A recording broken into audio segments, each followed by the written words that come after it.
এবার বন্ধ করা হয়েছে মা ক্লিনিক অ্যান্ড নার্সিং হোম। একটি রোগীর মৃত্যুর ঘটনাকে কেন্দ্র করে ব্যাপক আলোচনা সমালোচনার সৃষ্টি হয় গাইবান্ধার পলাশবাড়ির এই মা ক্লিনিক অ্যান্ড নার্সিং হোমকে নিয়ে। সময়ের কণ্ঠস্বর সহ বেশ কয়েকটি গণমাধ্যম সেটি প্রচার করার পর ঊর্ধ্বতন কর্তৃপক্ষের বিষয়টি আসলে নজরে আসলে 3 সদস্য বিশিষ্ট একটি তদন্ত কমিটি কিন্তু আসলে গঠন করা হয়েছে। দর্শক, আপনাদেরকে জানিয়ে রাখি, গত শুক্রবার কিন্তু রাত 10টার দিকে এই মা ক্লিনিক অ্যান্ড নার্সিং হোমে কিন্তু গাইবান্ধার পলাশবাড়ির যে বিশ্রামগাছি গ্রাম, সেই বিশ্রামগাছি গ্রামের কিন্তু শামীম মিয়ার স্ত্রীকে এখানে আসলে সিজারের জন্য নিয়ে আসা হলে এবং 11টার দিকে কিন্তু আসলে সেই সিজার রুমে নিয়ে যাওয়া হয় এবং ভোর 4টার দিকে আসলে রুগীর স্বজনরা আমাদেরকে যেমনটি জানিয়েছেন, ভোর 4টার দিকে কিন্তু সেই রুগীটিকে কিন্তু একটি বাইরে থেকে একটু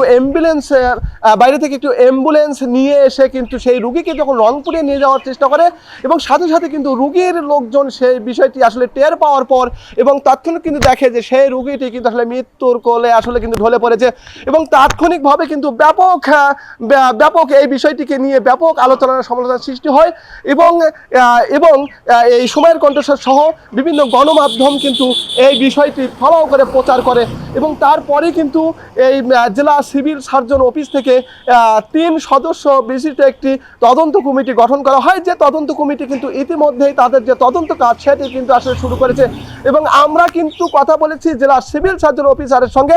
তিনিও আমাদেরকে কিন্তু আসলে যেমনটি বলেছেন যে ইতিমধ্যেই তদন্ত কমিটি গঠন করা হয়েছে এবং তিনি কিন্তু এটিও বলেছেন যে আজ থেকে 8 মাস আগেও এই মা ক্লিনিক এবং নার্সিং হোমে কিন্তু এইরকম একটি রোগীর মৃত্যুকে কেন্দ্র করে কিন্তু 1.5 মাস কিন্তু এই ক্লিনিকটি আসলে বন্ধ করে রাখা হয়েছিল এবং তারপর কিন্তু তাদের যে প্রক্রিয়া সেটি শেষ করার পর কিন্তু আসলে এই যে কাজ তাদের যে ক্লিনিক সেটি আসলে কিন্তু শুরু করা কিন্তু একটি কিন্তু অনুমতি দিয়েছিলেন এবং তিনি কিন্তু জেলা সিভিল সার্জন কর্মকর্তা কিন্তু আমাদেরকে এও জানিয়েছেন যে আসলে বারবার এই মৃত্যুর ঘটনাকে আসলে তারা কোনোভাবেই কিন্তু আসলে ছাড় দেবে না। এবার তদন্ত করতে আসলে কতদিন সময় লাগবে যদিও আমরা তেমনটি জানি নেই। তো আমরা একটু কথা বলবো জেলা সিভিল সার্জন কর্মকর্তা ডাক্তার রফিকুজ্জামানের সঙ্গে। ইতিপূর্বে ওই হাসপাতালটিতেও আসলে এরকম ঘটনা আমি থাকা অবস্থায় একবার হয়েছে 7-8 মাস আগে। তখনও আমরা সেখানে ভিজিট করেছিলাম, বন্ধ রেখেছিলাম 1.5 মাস এবং যে সমস্ত ল্যাকিংস ছিল সেগুলোকে আমরা কারেকশন করতে বলেছিলাম। আমি যতটুকু শুনেছি বা জেনেছি যে সেই জায়গাগুলোতে তারা কারেকশন করেছিল, যেমন তাদের ডিউটি ডাক্তার ছিল না, ওটির কিছু সমস্যা ছিল, আনুষঙ্গিক আরও কিছু ছিল।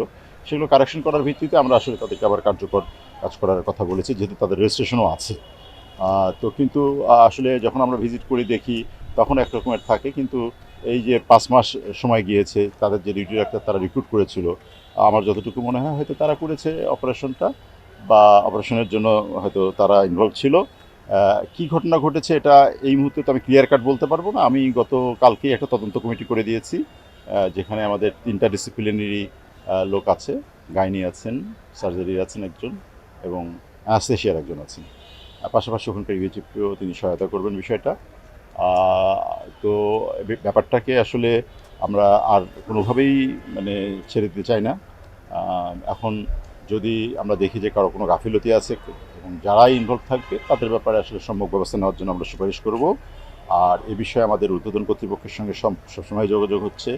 এটা ইভেন আমাদের মহাপরিচালক মহোদয় স্যার পর্যন্ত জানেন এবং উনি একটা সুস্পষ্ট নির্দেশনা দিয়েছেন এ ব্যাপারে যেন আমরা তাৎক্ষণিকভাবে ব্যবস্থা নেই, এ ব্যাপারে কোনো ছাড় দিতে নিষেধ করেছেন। পাশাপাশি এটাও একটা বুঝতে হবে যে আসলে এত বড় একটা ঘটনা ঘটে গেল, আমরা কিন্তু আসলে লিখিত অভিযোগ পাইনি, যদিও আমরা আমাদের কাজ করব নিশ্চয়ই, কিন্তু সমস্যা হয়ে যায় যে পরবর্তীতে আমরা হয়তো বন্ধ রাখলাম, এরপরে স্থানীয়ভাবেই আবার আমাদের কাছে সুপারিশ আসা শুরু হয়ে যায় যে আমরা সেবা পাচ্ছি না, ক্লিনিকটা খোলা থাকলে হয়তো আমাদের ভালো হবে, এই ধরনের কথাবার্তা আসে, যে কারণে আসলে আমাদের অস্বস্তির মধ্যে পড়তে হয়। তো জেলা সিভিল সার্জন কর্মকর্তা ডাক্তার রফিকুজ্জামান আমাদেরকে আসলে যেমনটি বললেন যে তারা তদন্ত কমিটি গঠন করেছে। আসলে এই তদন্ত কমিটি আসলে তদন্ত হওয়ার পর যদি এই মৃত্যুর ঘটনায় যদি কারো আসলে অবহেলা থাকে সেটি কিন্তু তারা আসলে এই তাদের শাস্তির জন্য তারা কিন্তু আসলে সুপারিশ করবে, এমনটাই কিন্তু বলেছেন। তো আপনাদেরকে জানিয়ে রাখি, বারবার এই ক্লিনিকে কিন্তু এই মৃত্যুর ঘটনায় একেবারে কিন্তু রাগে কিন্তু ফুঁসে উঠেছে এই গাইবান্ধার পলাশবাড়ির মানুষজন। আমরা কিন্তু জেনেছি এর আগেও একাধিক মানুষ এখানে কিন্তু আসলে মৃত্যুবরণ করেছে, কিন্তু আইনগত কোনো পদক্ষেপ আসলে না নেওয়ার কারণে বারবার এমনটি ঘটছে, এমনটাই কিন্তু বলছেন এই গাইবান্ধার পলাশবাড়ির মানুষ, যে এই ঘটনাটি যেন সুষ্ঠুভাবে তদন্ত করা হয় এবং এর সাথে আসলে যারা এই অপকর্মের সাথে আসলে যারা জড়িত তাদের জন্য সর্বোচ্চ শাস্তির ব্যবস্থা করা হয়। গাইবান্ধার পলাশবাড়ি থেকে রবিউল ইসলাম, সময়ের কণ্ঠস্বর।